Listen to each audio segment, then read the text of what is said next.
Hello, and welcome back to Beam College Intermediate Track for 2023. I'm Dr. Kerry Donnie Clark, and I'm here to help walk through a complex ML pipeline in Apache Beam. If you remember from any of the previous sessions, we've talked about how to establish a machine learning model using the Beam Run Inference Transform and Model Handler class. We talked about how to choose models and adapt them to Beam. We took a high-level overview of the pipeline we're using in this course. And last session, we did a deep dive into the first half of that pipeline, the actual Beam code. Now we're on to the second half, and we'll get to run the whole pipeline end to end.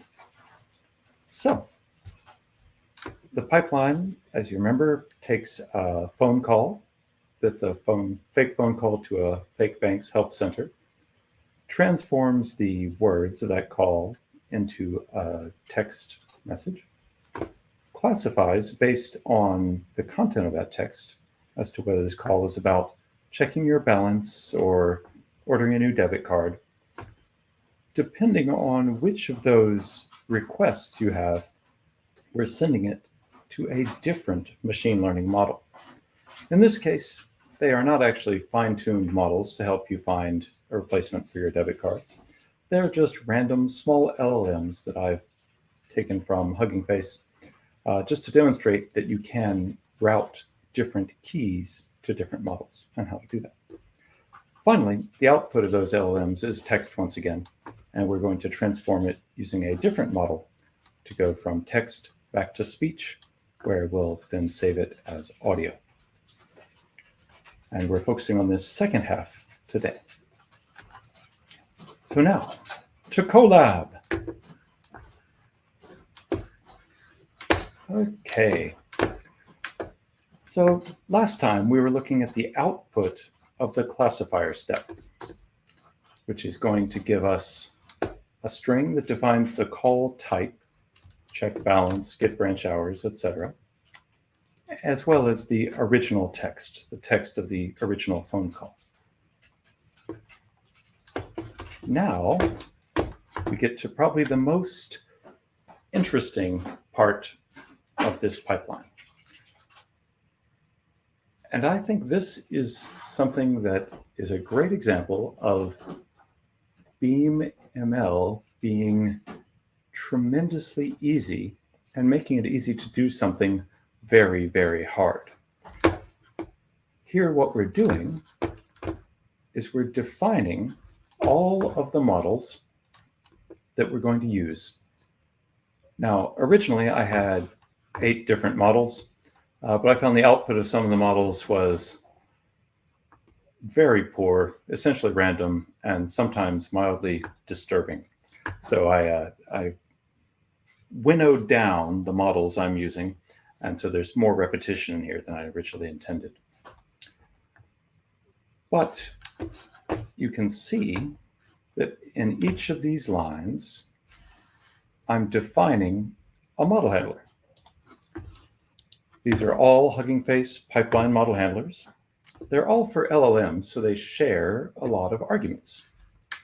So I establish up top the pipeline arguments that will be applied to all of these model handlers. And it's just a dictionary of the quargs that would go into that pipeline function. So I say the framework should be PyTorch. The max length of the generation should be 90 tokens. I say what the pad token is in my tokenizer. And I say I would only like to return one sequence. Basically, I'm trying to keep this short so that it will not cause my Colab instance to run out of memory. For each of these pipeline model handlers, they're all text generation as their task, and they are different specific models. These are all small-sized, not particularly capable LLMs, but basically chosen for size. I say use the GPU if you have one, and I got a GPU instance, so we can. And I give them each a name to say what they're doing. So that's just kind of a preview. The balance model handler is going to be for checking your balance, the hours model handler for checking the bank's hours, etc. I find just using these meaningful names, again, helps me keep track of what's what when I'm debugging. So here, I've chosen all of my model handlers, all of my different models. Now I need to map them to the keys that will direct different input to these different models. And so this is a fairly simple construct. Use the key model mapping that we include in the base, in the Beam inference. And you just say a set of keys. In this case, I just have one key per each model, and the model handler that it maps to. And it's important that you know the key here is the first element that you're passing from the previous transform. So here the key is the call type, and that's why that's the first element of the classifier output. So we have our per key model handlers mapping, and then we just say the model handler is a keyed model handler, and it takes that mapping of per key model handlers as its input. And basically, once you have that, Beam will take care of all of the rest of the work of directing inputs to the correct model and also loading those models into the GPU, evicting them from the GPU, batching for appropriate models. It's a lot of work that Beam is doing for you here, and you can get the benefit of that work with a very simple specification. So I think this is one of the most powerful things that we have in Apache Beam, and it's one of our most recent features as well. So if you're confused, why isn't this in Beam? I would make sure that you're on the most recent version of Beam. At least I would recommend 2.51, but at least 2.50. So now we've defined our model handler, and we want to do our post-processing as well. This model handler is not going to require any pre-processing because the previous transform is giving it exactly what it needs, a key and the text that it uses as input to the inference. So we do have some post-processing. As these LLMs make their inference, they generate text. They tend to return the full input as well as their continuation. So we're not really so interested in the input. If we were returning this to customers, answering their questions, we wouldn't want to include their full question because they probably remember that they asked that. And it would be strange to have a machine reading back your own words to you in this way. Still, that might be a choice a business would make, but I'm choosing to only return the LLM's generated output without the initial input concatenated to it. So here we have the call type. It's the same key that we've been passing through as element 0. We have the result, the prediction result is in element 1. And first, I've misnamed this. It's not the text from Whisper. This is the text from the LLM. The text from the LLM is the results example. That's the complete text. I'll place that here as well. That's the complete text, including the input text. So that is the full text here. The full reply is the inference. We go 2 layers deep. Like I say, you may have to look at the specific output to figure out where what you want is hiding in that data structure. We want the generated text. And to just get the LLM's response, I'm going to look at the full reply, and I'm going to replace. Oh, sorry, this was the text from Whisper. Never mind. I shouldn't have changed that. That is the text from Whisper. In fact, that's the original call text. So what we're doing is we're replacing the original call text with nothing. We have the inference, which includes the original text at the beginning. Then we replace it with nothing to eliminate it, so that we're left with only the LLM's response. And that is what we want to pass on to our next and final function.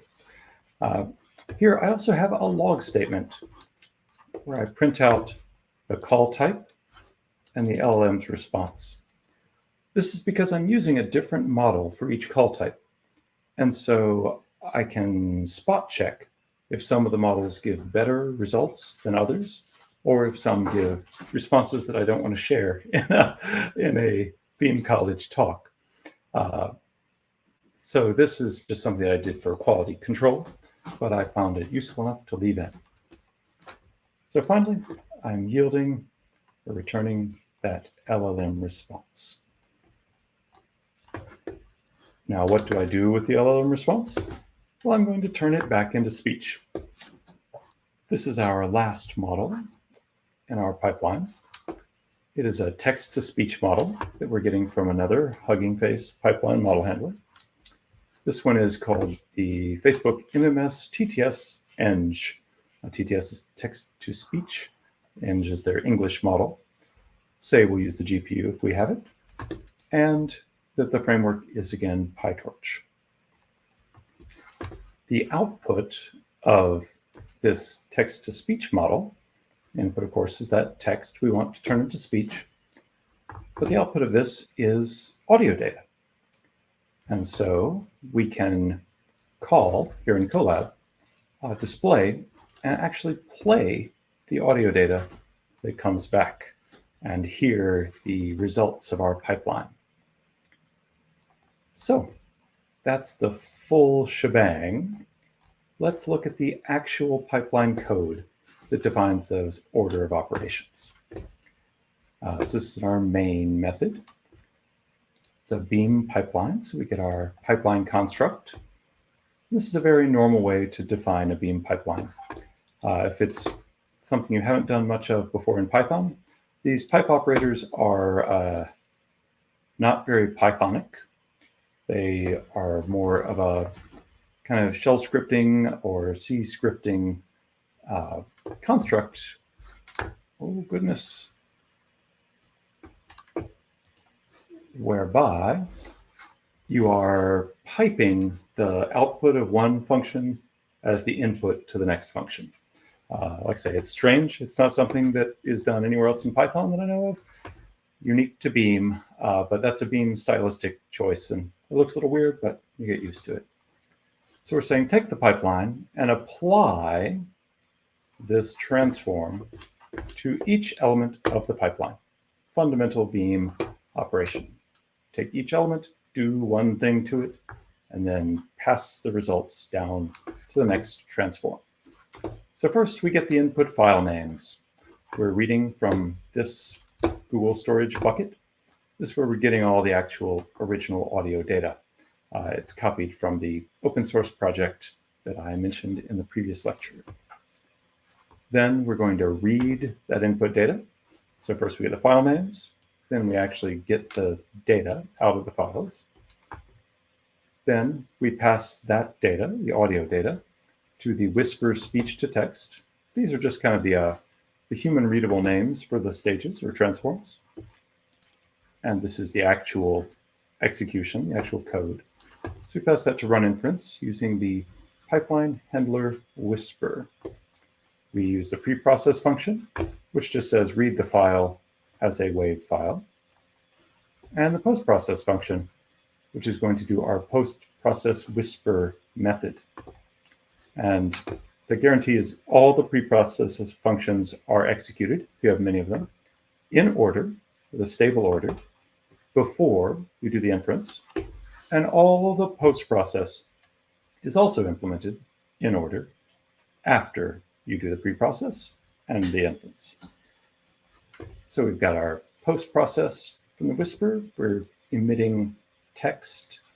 So we've gotten the text out of the speech.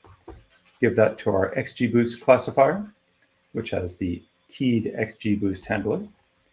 This has the pre-process function to do the vectorization and dimensionality reduction, and the post-process function to translate those numerical labels back into meaningful text labels. Those come into our keyed model handler, the run inference with the model handler that will match the key to the model. So this is actually the fan out, but you don't see the fan out. It just looks like a pipeline. So again, I think that's an interesting and powerful approach here. You extract the results that come out. This is the fan back in from all those models.